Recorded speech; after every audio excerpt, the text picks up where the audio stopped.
I don't follow Sarah Jakes Roberts' ministry. However, her latest video is a testament to her courage, strength, and the power that God has in her life.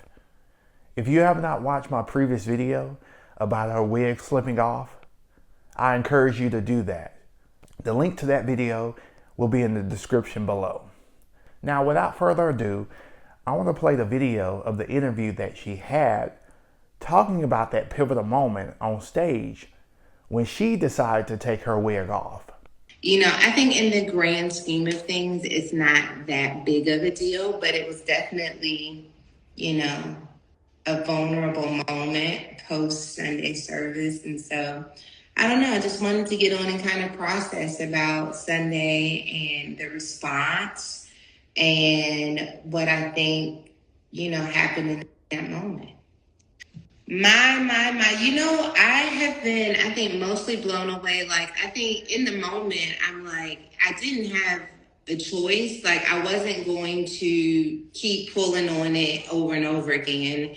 And I knew that what I was saying in the moment was more important. Like, it really did not matter to me. And I knew that, like, I was opening myself up for people making fun of me and it becoming like a meme and it going everywhere and people, seeing me differently. I don't think that I anticipated when I, took the wig off and kept on preaching that it was going to help as many people as it did. Like, it seems even crazy. You want to talk about God using the foolish things of the world. Like, the idea that someone taking their wig off while preaching ended up becoming something that helped people was like not in my calculations at all. Like, I calculated you're going to be made fun of. I calculated that, like, it's going to be a thing and people are going to have a judgment and, maybe they're going to think you were clowning. Like, I was prepared for all of those things, but I was not prepared for this idea that it was going to help people and that people were going to feel free and liberated and that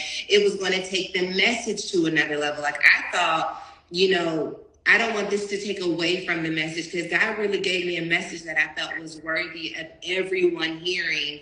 And I'm like, Lord, I just don't want this to be a distraction from what you have me doing and to think that it was just like on another level. Like, I know that was just a God. Yeah, I think that there's a level of liberation that took place in that moment that I didn't anticipate. It's not what I was preaching about, but I think it's what God destined.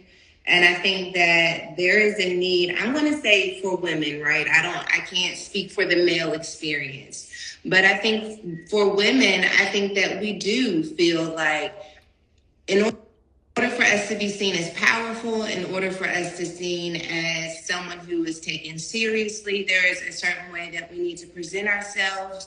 There's a certain way that we need to speak. There's a certain way that we need to deliver. Even body image, we need to look away a certain way. Our clothes need to fit a certain way. In order for us to be taken seriously, we have to be the total package. And I think for me, what I have had to learn, this is not something that I have always innately had, is that, like, the total package isn't about a perfect past. The total package isn't about having the pedigree and the right degrees. The total package is about your heart posture towards God and how God is able to partner with you in the earth.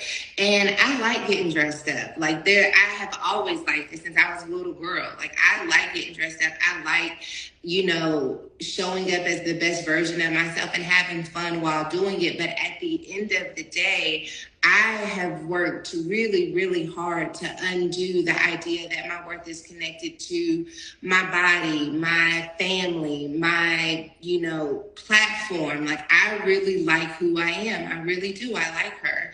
And if my back is against the wall and all I got is me, I believe that what God can do in that moment is more powerful than anything that I can put on. And so me showing up as myself Did it require vulnerability? For sure. Did I have a vulnerability hangover afterwards as I was being tagged in pictures of me and my wig cap? For sure. But like when I go back to myself in that moment, I'm like, I don't care. Like, I don't care about that. Like, this is me. This is who I am. And God has really given me something to say that has nothing to do with what I have on. So like whether I have it on, whether my hair is done, whether I'm dressed to the nines or not, like if God gives me something to say, I'm going to release it in the moment. And it may be funny to somebody, and it may be the laugh of a lifetime for someone else. But let me tell you one thing for sure is I know that it's come from God, and I'm going to release it in the earth. And so, yeah, I think it gave people permission to really be liberated from the idea of putting on to be perfect instead of resting in their authenticity and believing that that's enough. Like, I just want everyone to know too that like, I just, I might take my shoes off while preaching. I do not plan on the wig coming off becoming a thing. So like that every week, every week. I hope everyone sees the moment. I hope you save it and save or it. I would not have chosen it, but I think the opportunity to demonstrate what it looks like to be the real deal, what it means like to really understand what priorities matter the most in a moment like that is something that I'm grateful to be a part of. But babe, I was thinking that like I walked around that church like 13 and pregnant. Like I got divorced and came back to that church and walked around after having gone to CPS to defend the right to keep my kids. Like I have experienced things that really shape your belief in self, your belief in God's ability to use you, and your ability to be confident. Like my confidence has been attacked since I was a kid, with real stuff. And I worked hard to trust what God says about me. Like I worked hard to really believe that I was fearfully and wonderfully made in spite of what decisions I made. I worked hard to believe that no weapon formed against me will prosper. Like those aren't just things that I say. Like I worked hard to believe in God for those things and to trust God. Like my wig falling off, if that's the worst thing that ever happened to me in my entire life, then my life would be easy. But I've been in some stuff. Like I've been in some real shake you to your core, sit in the corner, nobody wants to hear from you, you're nasty, you a hoe, like you can't do nothing for nobody, you don't have anything to say. Like I worked hard to reclaim my identity in God. I worked hard for that. And for my back to be against the wall and to think that a wig was going to keep me from owning what I preach about, from owning the work that I've done, like to think that that was going to be the thing that broke me, like that's crazy. Like, do you know how much stuff tried to really break me? Like for real, like blow your brains out, break you, and to think that it was going to come down to a wig? Like, no, sir. Absolutely not. Absolutely not. And I want women to take seriously what they have overcome, not in a way that makes them feel shame, not in a way that makes them feel less than, but in a way that makes them realize that if God has kept you and God has preserved you, then maybe, just maybe, God really believes in what's possible as it relates to you taking everything that the enemy meant for evil and seeing that God meant it for good. Like maybe he's serious about you, and maybe that's why you have been preserved, and maybe that's why you've been protected. And so if you can look at what you've gone through and said, I survived. Hey, limping for sure, wounded, scarred, bruised, absolutely, but I'm still here. And if I'm still here, maybe I should take myself seriously too. Maybe I shouldn't see myself as superficial. Maybe I shouldn't see myself as so fragile that I can't show up in the very life that I have been ordained to live. Like I believe that I am called to preach this gospel for a generation that felt unheard and unseen. I believe I'm called to preach this gospel, and I take that thing seriously. And it shouldn't be me. There should be other people more qualified, other people more eloquent, other people who get it better than I do. But this is what God is using. And I'm committed to not letting God down or choosing myself over him. I want women to trust what they have on the inside.